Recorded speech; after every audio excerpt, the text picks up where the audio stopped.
In today's video, I'm going to teach you how to exit OneDrive. Start on your Windows desktop so the taskbar is in view. We'll be working in the notification area at the lower right corner of the screen, next to the clock. That corner shows small icons for apps that run in the background. You're looking for the OneDrive cloud icon. It can appear white or blue depending on your theme. If you don't immediately see it, it may be tucked away in the overflow menu in that corner.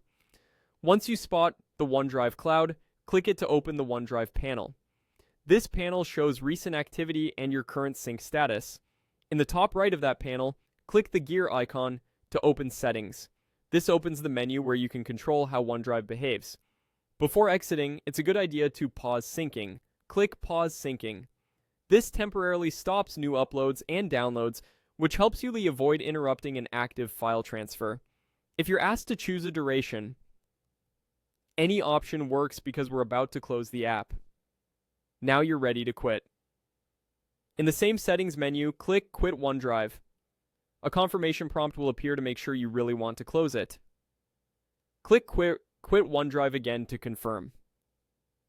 The cloud icon will disappear from the notification area and syncing will stop on this computer until the app is opened again. A few quick notes for clarity. Exiting OneDrive only closes the app on this device. It does not delete your files in the cloud or remove them from your account. Anything that had already finished syncing remains exactly where it is.